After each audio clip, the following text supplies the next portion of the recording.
Appeal کی یا رسول اللہ یہ صلاۃ و سلام کون بھیج رہا ہے؟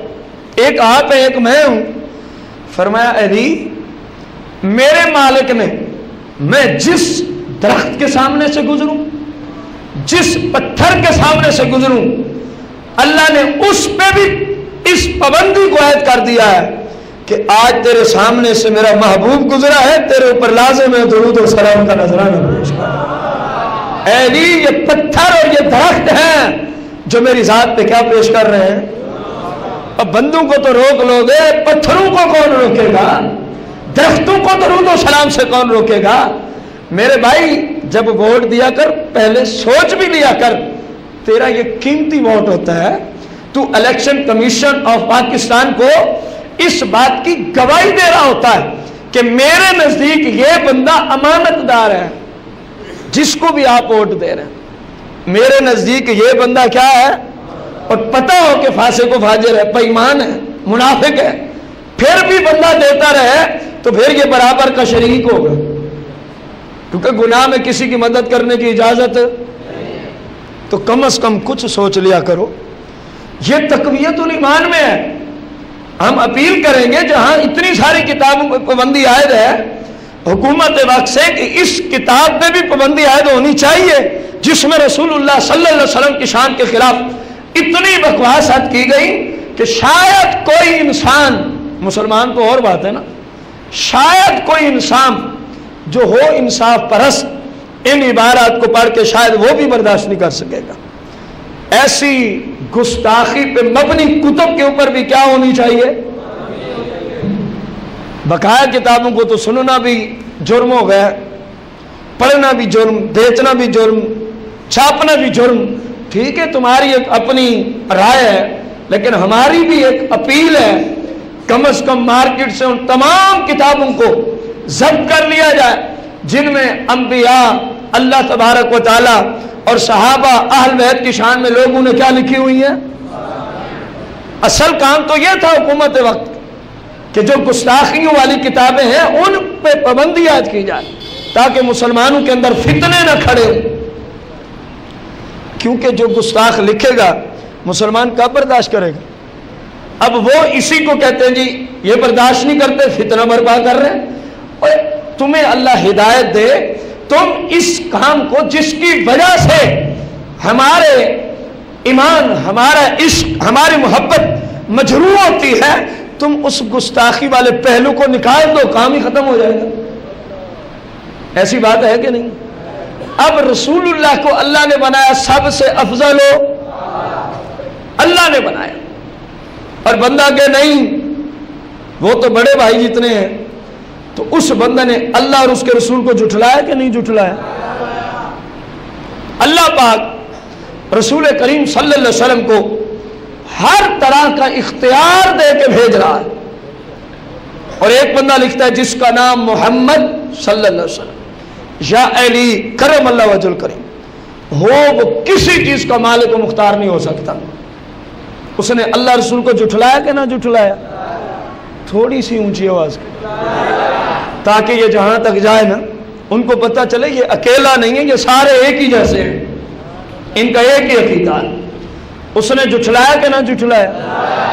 اور جو بندہ رسول کریم صلی اللہ علیہ وسلم کو مالک نے اپنی عطا سے علم غیب کے خزانے عطا فرمایا، اور یہ باقاعدہ قرآن ہے، حدیث کے تو تم منکر بن جاؤ، قرآن کے منکر تو نہیں بن سکتے، قرآن ہے، اور بندہ کہے جی نہیں رسول اللہ کو دیوار کے پیچھے کا بھی پتہ نہیں ہوتا، تو اس نے اللہ اور اس کے رسول کو جھٹلایا کہ نہ جھٹلایا؟ ایک چیز اللہ نے دی، رسول اللہ کو دی، اور وہ کہہ رہا نہیں ہے ہی نہیں۔ تو صحابہ جب یہ دیکھنا چاہتے یہ اپنا ہے یا منافق ہے، تو سب سے پہلے دیکھتے اس کے عقیدے میں کوئی ایسی بات تو نہیں جس کی وجہ سے اللہ یا اس کے رسول کی کیا ہوتی ہو، تکذیب ہوتی ہو۔ آپ کو یہ جملہ سمجھ آیا تکذیب کیسے ہوتی ہے؟ نمبر 2، آپ بھی اس کو غور کر لیا کریں نا، جس طرح صحابہ غور کرتے تھے، آپ بھی دیکھ لیا کریں نا یہ کون ہے۔ ہر نتھو خیرے کے جنازے میں آپ کھڑے ہوتے ہیں اللہ اکبر، خدا کا نام لیں زندگی کا کوئی پتہ نہیں، یہ ہمارے روزی رساں نہیں ہے۔ صحابہ گستاخوں کے جنازوں میں شریک اسی لیے تو وہ یہ پہچان کے طریقے رکھتے تھے، اور کتنا اللہ کا ان پہ کرم تھا، اپنے تک نہ رکھا ان طریقوں کو، آگے بھی بڑھا ہے۔ آج ہم بھی سیکھ رہے ہیں کہ پتہ چلے اپنا کون ہے اور پرایا۔ نمبر 2، وَالتَّخَلُّفَ عَنِ الصَّلَوَاتِ، اور صحابہ کے زمانے میں، صحابہ کے یہ ایک عرف ہے، پہلے اس کو سمجھیں۔ صحابہ کے عرف میں، زمانے میں حالت یہ تھی کہ جتنے بھی مسلمان تھے، عرف سمجھ لیں گے نا پھر یہ دوسری بات سمجھ آئے گی، ورنہ ممکن ہے کوئی میرے خلاف ہو جائے، اس نے کیا کہہ دیا ہے، اپنے آپ کو تو کچھ کہنا نہیں کہ ہم نے کیا کیا ہے، اس نے کیا کہہ دیا، اس نے حدیث ہی پڑھی ہے۔ لیکن پھر بھی میں اس فتنے کو روکنے کے لیے جتنا میرے اندر استعداد ہے وہ میں پیش کر رہا ہوں۔ صحابہ کے زمانے میں جو بھی مسلمان ہوتا، موت تو ممکن ہوتی اس کے لیے، لیکن کوئی نماز قضا کرنا ممکن، یہ ان کا عرف تھا۔ ان کے زمانے کے مسلمانوں کی حالت تھی کہ کچھ کا کچھ ہو سکتا تھا، لیکن کسی صحابی کی نماز قضا۔ اب بات سمجھ آ گئی؟ جبکہ ہمارے زمانے میں عرف یہ ہے کچھ کا کچھ ہو سکتا ہے، سارے مسلمان نماز نہیں پڑھ سکتے۔ میں اپنے عرف کی بات کر رہا ہوں، میں روک نہیں رہا، جو حالات ہیں ان کا عرف تھا کہ مسلمان کی نماز قضا، اور ہمارے ہاں ہوتی ہے، سادہ لفظ میں یوں سمجھ لیں، ہمارے ہاں ہوتی ہے۔ اب صحابہ کرام کی زبان سے سنیں کہ پہلی نشانی ہم جس میں یہ دیکھتے اللہ اور اس کے رسول کو جھٹلا رہا ہے، فرماتے ہیں منافق ہے، یہ جنازے کے قابل نہیں، اس کو چھوڑو، اس کے پیچھے نماز نہیں ہوتی، اس کو چھوڑو، یہ ہمارا محبت اور دوست رکھنے کے قابل نہیں، اس کو، یہ رشتہ داری کے قابل نہیں، اس کو، کیونکہ یہ تو رسول اللہ کی وہ شانیں نہیں مانتا جو اللہ نے دی ہیں، تو گویا اس نے اللہ کو بھی جھٹلا دیا اور اللہ کے رسول کو بھی۔ منافقوں کا کام بھی تو یہی تھا نا، کہتے تھے ہمارے جیسے ہی ہیں، اسی طرح کھاتے ہیں، اسی طرح پیتے ہیں، 2 آنکھیں رکھتے ہیں، 2 ہاتھ رکھتے ہیں، 2 کان رکھتے ہیں، 2 پاؤں ہیں، سب کچھ ہمارا بھی ہے، ہمارے جیسے ہی۔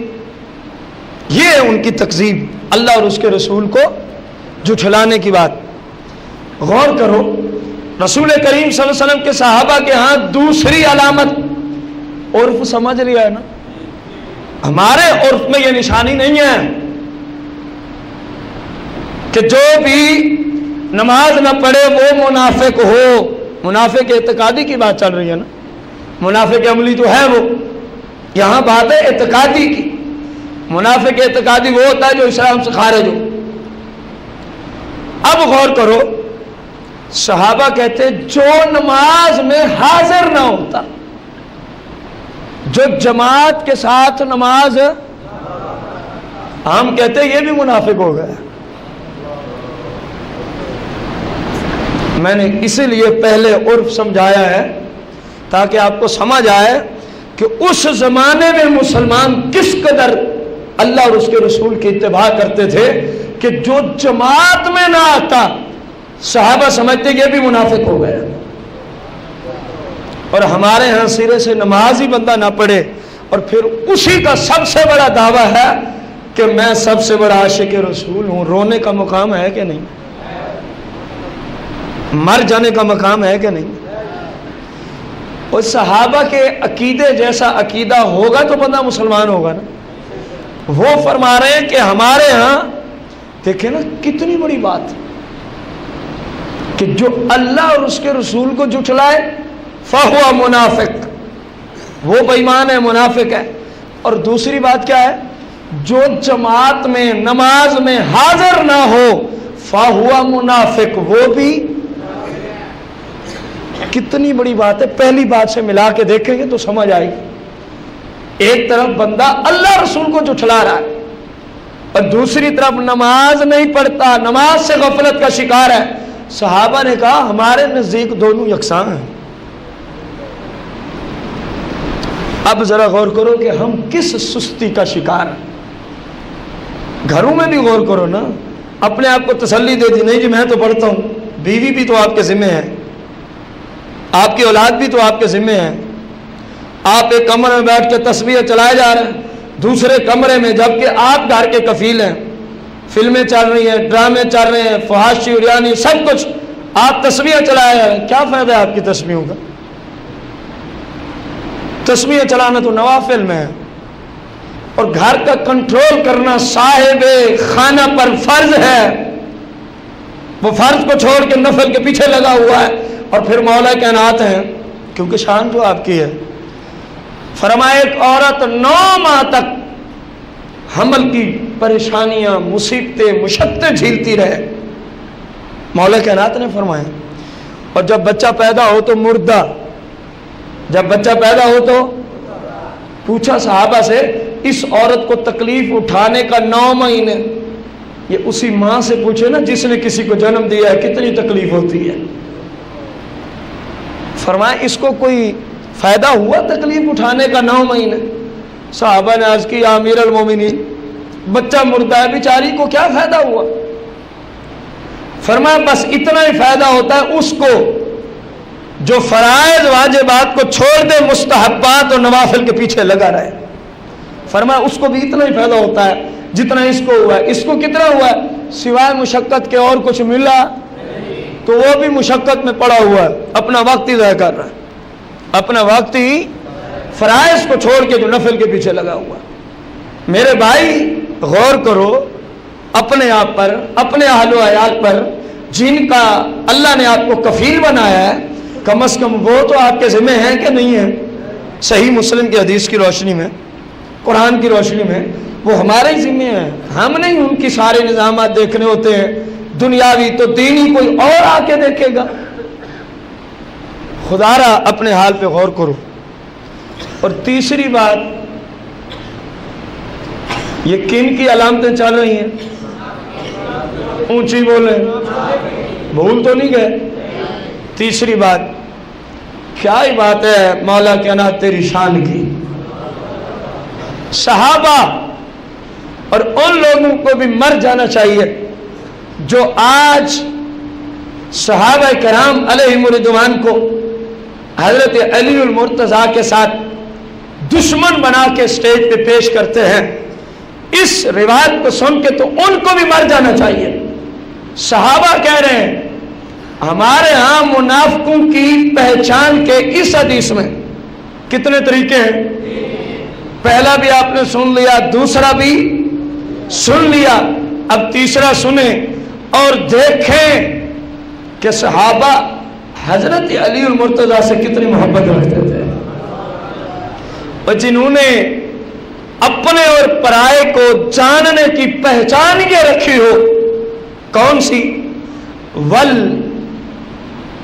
بغض لعلی ابن ابی طالب رضی اللہ تعالیٰ عنہ۔ صحابہ کہتے ہیں کہ ہم منافقوں کی پہچان میں یہ چیز بھی رکھتے تھے کہ جو علی المرتضیٰ سے بغض رکھے وہ منافق ہوتا ہے۔ وہ کون ہوتا ہے؟ جنہوں نے ایسی روایات نقل کی، ایسی روایات کا جو درس دیتے رہے، کیا وہ علی المرتضیٰ سے خود معاذ اللہ کیا رکھتے تھے؟ بغض رکھتے تھے؟ وہ تو منافق کو پہچاننے کے لیے اس کو نشانی کے طور پر بیان کرتے۔ اور لوگوں خیال کرنا، جب بھی کہیں لیکچر دیتے اس موضوع پہ، اور لوگوں خیال کرنا اپنے اور پرائے کی تمیز کرنی ہو تو دیکھ لینا جس کو علی سے بغض ہو وہ منافق ہے، جو علی کا غلام ہو وہ صحابہ کے ساتھ ہے، اس کا عقیدہ صحابہ، جو علی سے محبت رکھتا ہو۔ اب ان 3 باتوں پہ غور کریں کیونکہ شان علی ہے نا موضوع۔ تیسری بات پہ غور کرو کہ جو علی سے بغض رکھے، صحابہ اس کو کیا سمجھتے تھے؟ اونچی بولیں۔ یہ قانون صرف آج سے 1400 سال پہلے تھا اسلام میں یا آج بھی باقی ہے؟ اونچی بولو. جن کو صحابہ منافق سمجھتے تھے تو آج لوگوں کو کیا تردد ہے ان کو منافق سمجھنے میں؟ کوئی بات سمجھ آئی ہے میں کہاں اور کس انداز میں کلام کر گیا ہوں؟ اور نہیں جی خیر ہے، کچھ نہیں ہوتا. کچھ ہوتا ہے. اگر کچھ نہ ہوتا نا، آپ سے انسانیت کی خدمت، مجھ سے اور آپ سے ہمسایوں کے حقوق، محلے والوں کے حقوق، پڑوسیوں کے حقوق، رشتہ داروں کے حقوق ہم اتنے نہیں جانتے جتنے صحابہ جانتے تھے. ہم اتنا عمل سوچ بھی نہیں سکتے جتنا وہ انسانیت کی خدمت میں عمل کیا کرتے تھے.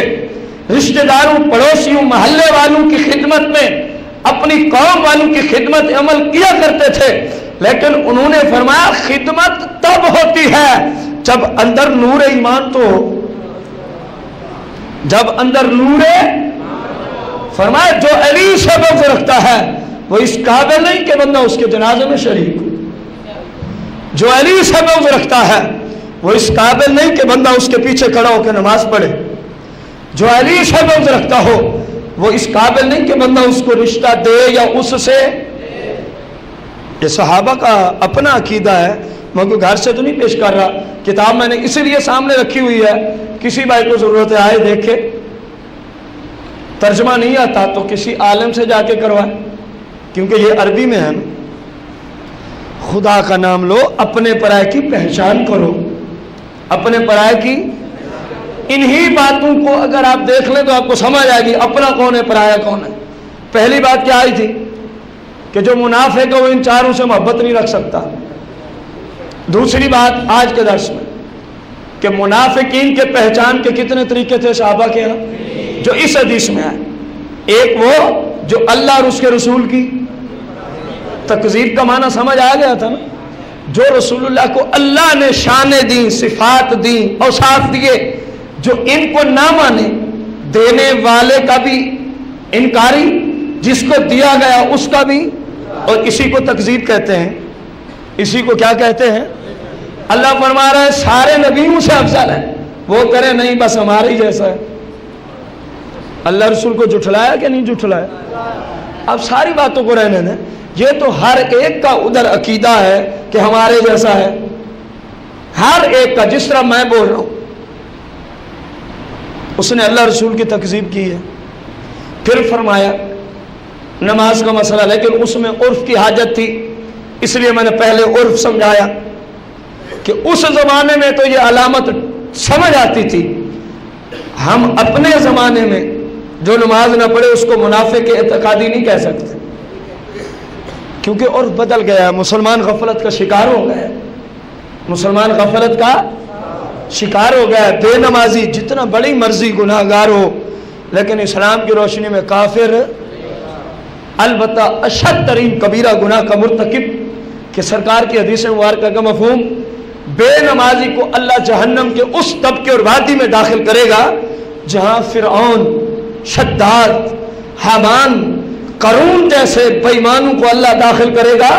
انہی کے ساتھ میری امت کے بے نمازیوں کو بھی اللہ جہنم میں جانے دے گا. یہ کوئی تھوڑی بات ہے. فرعون کون تھا جو کہتا تھا لوگوں میں تمہارا رب ہوں، مجھے سجدہ کرو؟ تو اللہ جس جگہ اس کو ڈالے گا بے نمازی بھی اسی کے ساتھ جائے گا. مسلمان کے لیے تو اتنا ہی کافی ہے. مسلمان کے لیے تو.